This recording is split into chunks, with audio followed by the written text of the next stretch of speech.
Assalamualaikum warahmatullahi wabarakatuh. Hari ini saya nak buat ulasan di antara Melaka versus PJ City, yang mana Melaka United dan PJ City terikat 2 sama. Gol Melaka dijaringkan oleh OT dan juga Sony Nordin.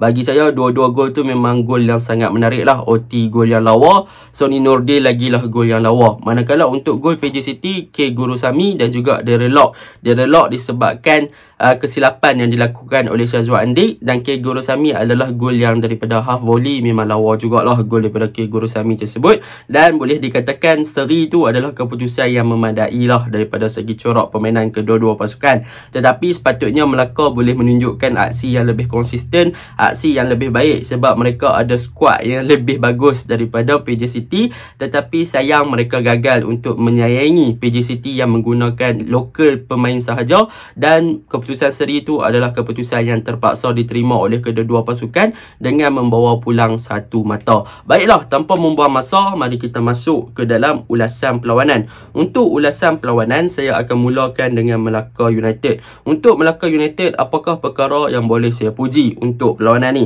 Untuk perlawanan ni yang boleh saya puji secara individually, iaitu secara personal ataupun individual dulu, adalah mengenai Haziq Fuad. Yang mana untuk perlawanan ni, Haziq Fuad yang beraksi sebagai centre back, beliau boleh saya katakan beliau bermain dengan bagus.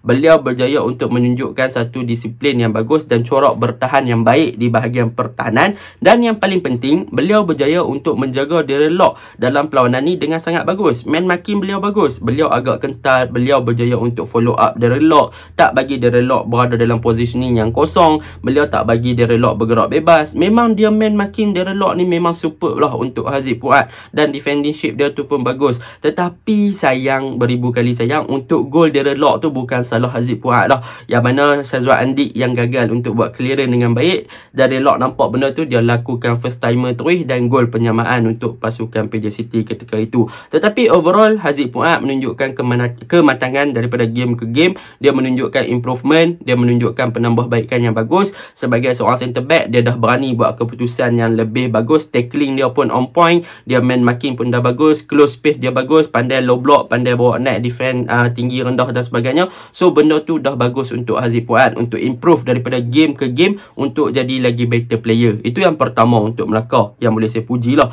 Yang kedua, apa yang boleh saya katakan untuk Melaka pada perlawanan ni, mereka punya corak permainan lebih mensasarkan kepada winger, dan mereka ingin menggunakan kelebihan individu yang ada pada winger tersebut untuk beat pertahanan pasukan PJ City berbanding di bahagian tengah. Mungkin disebabkan ketiadaan Adriano, itu yang menyebabkan Melaka United menukar corak permainan mereka untuk mensasarkan kepada winger. Yang mana kita boleh tengok lah, apabila bola dapat kepada pasukan Melaka, mereka akan cepat-cepat untuk passing bola ke hadapan untuk cari OT ataupun Sony Nordin di bahagian kanan atau kiri. Dan apabila dapat bola kat Sony Nordin dan juga OT, pemain-pemain ni akan cuba untuk buat something menggunakan technical individu yang mereka ada daripada segi dribbling, pacing dan juga ball control yang bagus untuk beat pertahanan PJ City lah. Jadi benda tu memang nampak sangat lah, memang Melaka main lomba cari winger untuk memastikan yang winger ni boleh buat something. Dan hasilnya apa? Hasilnya Sony Nordin berjaya jaringkan 1 gol, OT berjaya jaringkan 1 gol. Tetapi gol Sony Nordin yang kedua tu lah yang boleh menunjukkan corak permainan Melaka yang sebenar, yang terjadi hasil daripada hantaran kepada Sony Nordin, yang mana tak ada siapa jaga dia kat situ. Dia guna speed, dia masuk masuk dalam kotak penalti, lakukan flashing shot dan gol untuk pasukan Melaka menyamakan kedudukan. Jadi boleh saya katakan itu antara corak permainan pasukan Melaka lah. Itu yang pertama daripada segi corak permainan. Yang kedua, corak permainan pasukan Melaka juga sedikit berbeza pada perlawanan ni. Macam saya cakap, mereka mensasarkan kepada winger, iaitu OT ataupun Sony Nordin. Tetapi apa yang saya nampak ketika first half, corak permainan Melaka, walaupun mereka mensasarkan kepada bahagian winger, tetapi winger pasukan Melaka dan juga fullback pasukan Melaka pada perlawanan ni, mereka tidak ofensif untuk membantu bahagian serangan dengan buat overlapping dan sebagainya seperti mana game-game yang sebelum ni. Tetapi apa yang dilakukan oleh pasukan Melaka, pasukan Melaka lebih memfokuskan serang menggunakan winger, dan winger tu akan bertindak menjadi fast winger, iaitu mereka akan overload ataupun masuk ke bahagian tengah dan buka game kepada bahagian tengah, sama ada kepada Syukri Baharun dan sebagainya. Kat situlah perubahan switch play akan berlaku, dan mereka akan compact dan narrow ke bahagian tengah dan buka game kepada Ifedayo untuk mencari ruang, dan Ifedayo akan menjadi connector untuk bahagian tengah bertindak sebagai fast nine untuk buka balik game kepada winger. So benda tu memang saya nampak variasi daripada segi serangan untuk pasukan Melaka tu dah ada, tetapi daripada segi implementasi, daripada segi mereka nak mengekalkan corak sebegitu setiap kali menyerang, nampaknya seakan-akan tak konsisten. Mereka memang akan stick guna winger untuk attack sahaja berbanding untuk masuk ke tengah dan buka game. Hanya beberapa kali sahaja winger masuk ke tengah buka game, dan selebihnya mereka akan kehilangan bola di antara bahagian tengah ataupun di bahagian final third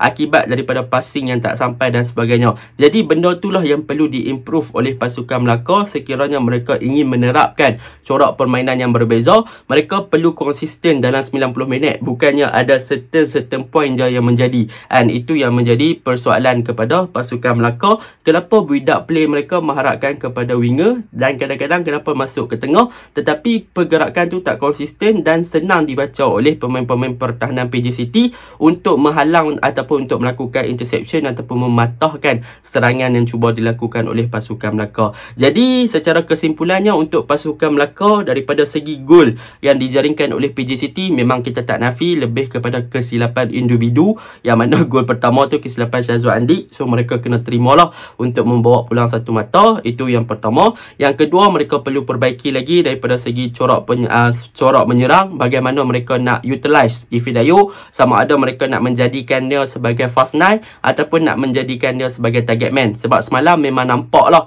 yang Ifidayo ni more tu fast nine ataupun more tu kepada orang yang hold up play dan juga orang yang link up antara bahagian tengah dan juga winger, bukannya sebagai target man. So nak utilize potential yang ada pada Ifidayo tu kemungkinan besar tak boleh nak jadikan dia sebagai fast nine sangat, kena jadikan dia sebagai target man. Tetapi daripada segi corak permainan Melaka semalam, lebih kepada pembentukan Ifidayo sebagai pemain yang akan hold up play dan juga akan bertindak sebagai fast nine dan create space kepada rakan pasukan. So benda tu yang Melaka kena pasti untuk next game menentang JDT dalam Piala FA, bagaimana mereka nak utilize Ifidayo sekiranya diturunkan. Itu untuk pasukan Melaka. Untuk pasukan PJ City, apa yang boleh saya katakan, mereka still lagi dengan corak permainan yang sama, formation yang sama, 3-4-3. Mereka akan bermain attack menggunakan mereka punya wingback untuk naik ke atas, dan akan ada backup dan juga support daripada winger, dan mereka mensasarkan target man mereka iaitu Darren Lock ataupun Karim Mohamed. So benda tu memang kita kata